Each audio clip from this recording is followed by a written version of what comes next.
अपनी बात को पिछले वीडियो से कंटिन्यू करता हूँ। हम ट्रेडिशनल मार्केटिंग और डिजिटल मार्केटिंग के बीच में फायदे और नुकसान की चर्चा कर रहे थे। वीडियो ज़्यादा लंबा ना हो इसलिए मैंने दो हिस्सों में रखा है। एक हिस्सा पूरा हो गया, दूसरा पार्ट। ट्रेडिशनल मार्केटिंग आमतौर पे हम बचपन से और कई पुरातन समय से देखते आ रहे हैं। मैं तो कहूँगा कि जब हमारे पास दुकानें नहीं होती थी और गांव की सभ्यता से हम ऊपर उठ रहे थे, तो उस समय का एक नियम था कि किसान अपने अनाज चर्मकार को देता था, जूता बनाने वाले को, और चर्मकार उसको जूता बना करके देता था। धोबी आता था, साल भर कपड़े धोता था, वो पैसे नहीं पाता था, उसके बदले में अनाज पाता था। ऐसे कुम्हार आता था, बर्तन देता था और अनाज उसके बदले में ले जाता था। नाई, धोबी, कुम्हार, जितने भी काम करने वाले लोग थे, एक दूसरे से पैसा नहीं लेते थे। उस समय के वैदराज जी को कोई पैसा नहीं देता था। अनाज के रूप में धन देना, दूसरी चीज़ों के बदले में कपड़े दे देना, जुलाहा कपड़े दे देता था।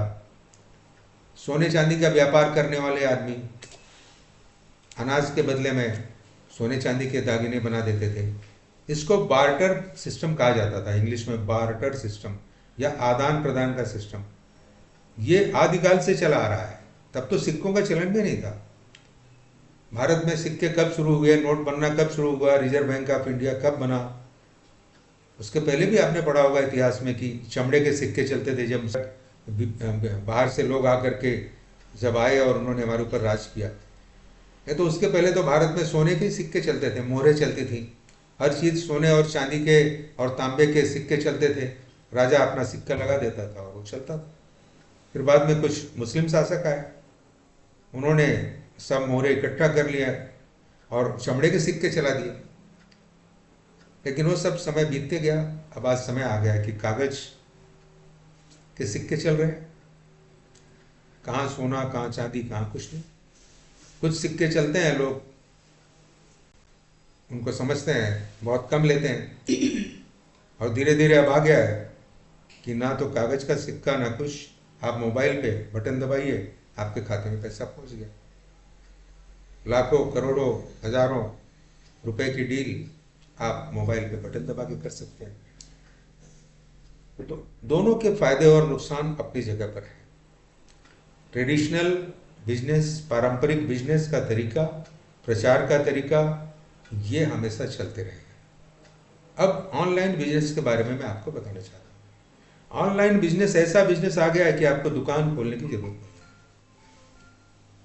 आपको दुकान खोलने की कोई जरूरत नहीं। आप बोलेंगे कैसे बिकेगा, तो मैं आपको उदाहरण देता हूँ कि अमेजन पे चले जाइए, मोबाइल पे चले जाइए। बहुत सारे हैं ऐसे, आप मुझसे ज़्यादा जानते होंगे, बराबर। वहाँ जाइए, मोबाइल में अपने देखिए, आपको जो खरीदना है डालिए, थोड़ी देर में 5-10 कंपनियों का उसमें आ जाएगा।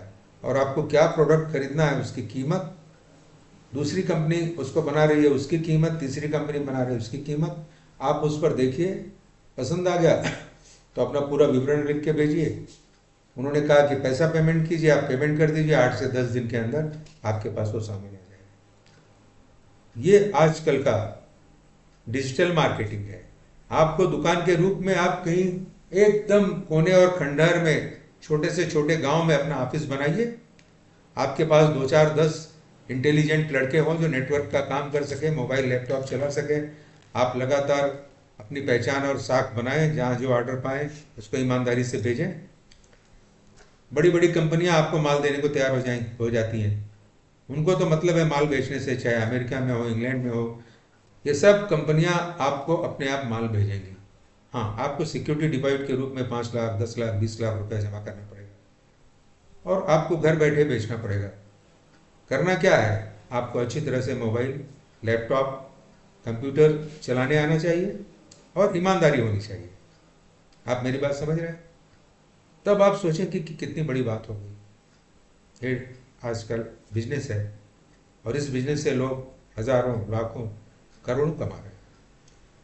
जिन्होंने इसको बनाया है, मार्क जुकरबर्ग और दूसरे बहुत सारे बड़े बड़े लोग, वो तो आज दुनिया के पहले 10 अरबपतियों में है, अमीरों में है। वहीं अंबानी साहब हैं, तीसरे चौथे पांचवें नंबर पे रहते हैं। उन्होंने कितना बड़ा बड़ा फैक्ट्रीज बनाया, लाखों करोड़ों अरबों रुपए उन्होंने लगाया है बनाने में, तैयार करने में अपनी फैक्ट्री, अपनी तेल की पाइपलाइनें। फिर भी वो पहले नंबर पे नहीं दुनिया के पहले 3 नंबर पे केवल डिजिटल आज़ादी को बना करके फेसबुक बनाने वाले, व्हाट्सएप बनाने वाले, यूट्यूब बनाने वाले, ये लोग पहले नंबर पे हैं। और करना क्या है, ना दुकान ना कुछ, सब कुछ बैठ करके उनके दिमाग में जो अच्छी अच्छी बातें चल रही है उसको उन्होंने कंप्यूटर में भर दिया है और उस कंप्यूटर के जरिए हर व्यापारी अपना काम कर रहा है। मैं आपको अपनी कहानी बताता हूँ। अभी मैं और यशोदा हम लोगों ने ऐसा प्रण किया है कि हर साल एक बार हम फॉरेन ट्रिप मारेंगे। हम दोनों ने पूरा अमेरिका, कनाडा, यूरोप सब घूम डाला है। इस बार हम अपने पड़ोसी देश नेपाल में जाने की सोच रहे थे। हमने ऑनलाइन सर्च किया, ऑनलाइन सर्च करने के बाद बुकिंग कर ली, हमारे लिए गाड़ी मिल गई, होटल मिल गया, हमें कुछ करना ही नहीं पड़ा और घूम करके वापस आ गए।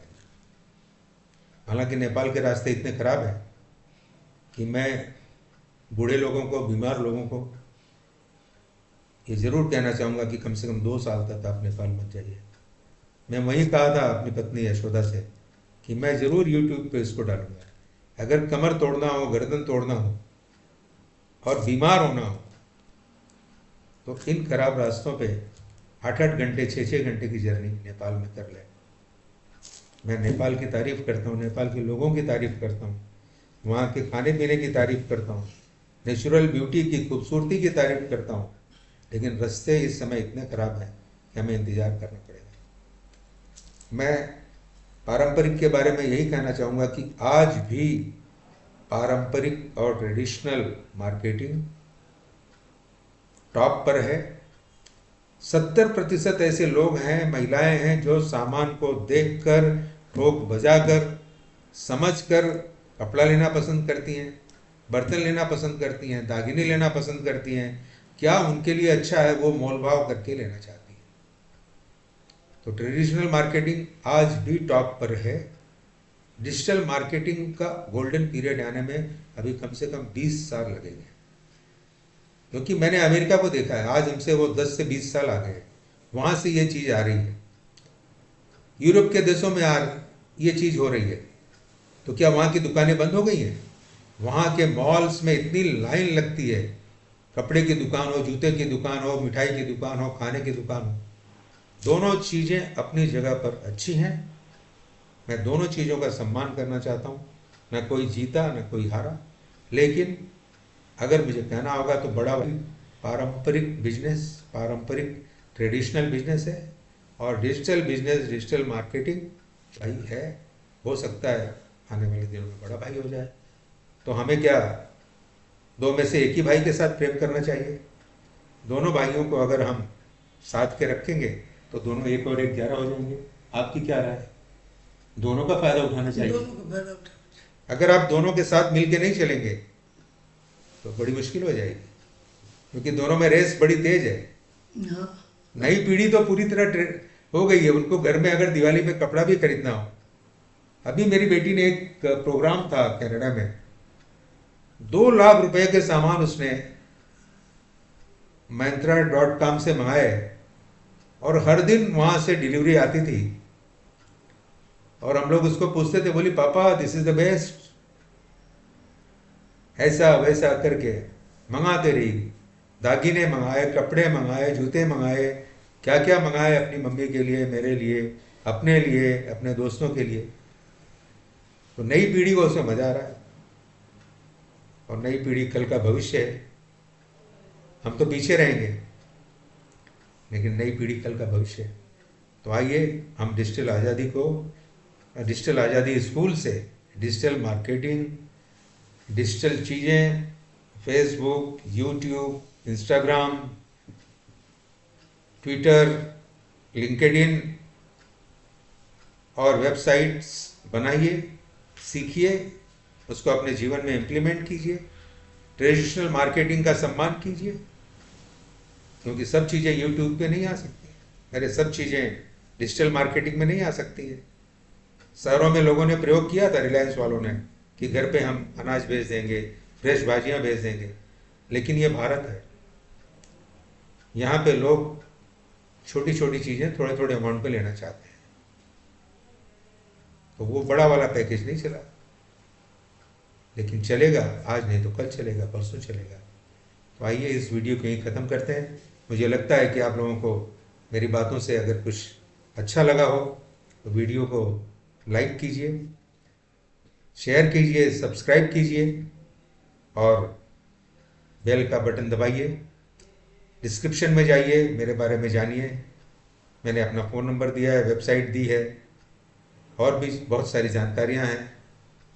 मेरे से जुड़ने के लिए मौका मिले तो जुड़िए, मैं बहुत खुश हूँगा। कमेंट्स में लिखिए किस तरह से मैं आपकी मदद कर सकता हूँ, और भविष्य के लिए शुभकामना देता हूँ कि आप सभी स्वस्थ रहें, सुखी रहें और ज़िंदगी में और नई नई चीज़ें सीखें, उनको अपने जीवन में उतारें और आगे बढ़ते चले जाएं। धन्यवाद, नमस्कार।